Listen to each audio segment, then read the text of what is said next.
Hi, thanks for tuning into Scott's Wicked Awesome Podcast.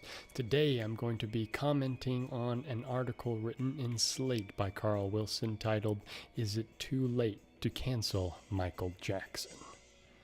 So for those of you who haven't read the article before you check this video out, feel free to go ahead and look it up. It's a very thought-provoking article, and it came out a few weeks ago around the time that Leaving Neverland was coming out. And I've been stewing on the article for a long time. It's really interesting and engaging and brings up several very fascinating points. And probably the biggest point, if you want to, the headline catching point in the article is that there are figures, arguably, who are so big in culture or society that they are almost beyond criticism. That there are people, or more specifically in this case, artists whose work was so impactful that it's hard to criticize them as a person, or rather, how can you really judge someone if they are deceased, and yet their art still continues to resonate with audiences today? And that's a really interesting argument, and that's one of the many very, very intriguing points that Carl Wilson brings up in the article. Again, I highly recommend reading it. So this is a very complicated issue, perhaps. There are some ambiguous ideas. Other individuals that Carl Wilson brings up in the article are Charlie Chaplin, John Lennon, Chuck Berry, Picasso, Miles Davis, James Brown, and Michael Jackson. Those artists are all deceased and highly influential in their respective fields. And the author contends that because they are dead, they are therefore beyond sanction, so there's nothing we can necessarily do at this point beyond selectively consume their art. In other words, if we decide to continue to consume their art despite their personal inclinations, then that's our choice. And the counter to that, of course, is that it's not too late to cancel R. Kelly or Bill Cosby. Both of those individuals are still alive and therefore not beyond sanction and not beyond criticism. So to me, I disagree, though, with this idea that these artists, because they are dead, they are beyond sanctioning or they are beyond criticism. Because if an artist lives on beyond his or her lifespan through their art, then wouldn't not consuming that artist's art be a form of criticism? In other words, let us stick with Michael Jackson. That was the headline. Let us assume these allegations are true or partially true. It is then in my control to sanction what Michael Jackson allegedly did by no longer consuming an extension of himself, his music. So that is my point, is I don't think they are beyond sanction. We just have to criticize or sanction them in a different way, under a different scope, with a different lens based on what they might have done. And one other thing I want to talk about too is music is different than other forms of art. I mentioned several musicians there, as well as Picasso, and then Bill Cosby, R. Kelly. What's different about music? Let us stick again with Michael Jackson. Let us say that we experience something traumatic.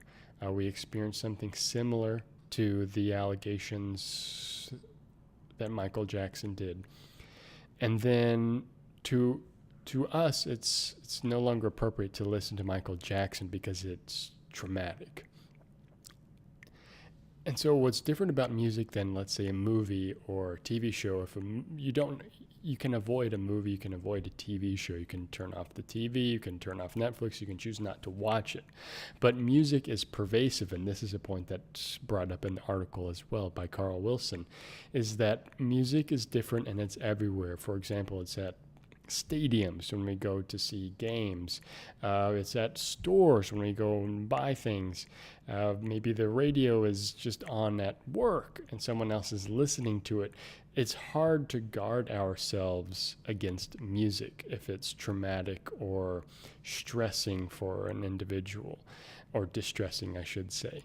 And that's what's different about music. And I thought it was really interesting is that the day I read this article, I got in my car, I was leaving work, and the song that was on the radio was Michael Jackson's Man in the Mirror. And this article was fresh. It was right in the midst of the Leaving Neverland documentary coming out. And I'm thinking, wow,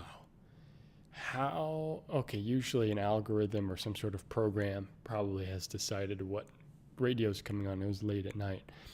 And I just thought, wow, that is so disturbing and intriguing, because this is almost like a choice by the radio station to play. If they were really concerned about irritating listeners, then they wouldn't play that song by Michael Jackson, Man in the Mirror. Now, with all these allegations coming to light, or further allegations coming to light, then that Man in the Mirror song takes on a whole different meaning. And that's a very interesting song choice from Michael Jackson's catalog. And it's also an interesting time to play that song. To me, it was a bold choice by the radio station, whether or not a program or a person did it. But there should have been a little bit more thought into that, especially coming in such a raw moment. So those are some things I wanted to talk about. I'm not going to say rebut the idea that artists are too big, but I would say they aren't beyond, and it's by person's choice whether or not to sanction and how we sanction it. One thing I've been grappling with for a long time in this current time of, learning about Harvey Weinstein, for example. When I was a kid, I watched a bunch of Miramax movies, Weinstein Company movies like Shakespeare in Love. He's been a part of Quentin Tarantino's movies. He's been a part of Good Will Hunting, for example, Chicago, and I believe Gangs of New York. And so all these movies I've seen a lot. And I was a big film nerd in high school, and so I watched Roman Polanski's Chinatown and thought, wow, this movie's great. But I didn't know very much about Roman Polanski, and now I do, and I have to decide, is what I know about this person so heavy, so monumental that I can no longer view this work in isolation? And that's something that everyone has to decide for themselves. And so I think as consumers, if we're really interested in changing society, then we have to sanction people even if they are dead. We have to figure out a way to criticize and pull celebrities down from this pedestal, or rather pull them from the shroud of being unable to be criticized because they are so special. So if we're truly interested in change, then we have to figure out a way to sanction. And for some people, they probably won't. And that's worth discussing. So thank you for tuning in. This isn't necessarily a light subject, but I think it's an extremely important subject. And I would really, again, recommend checking out that article, It's Too Late to Cancel Michael Jackson, by Carl Wilson. Thanks for listening.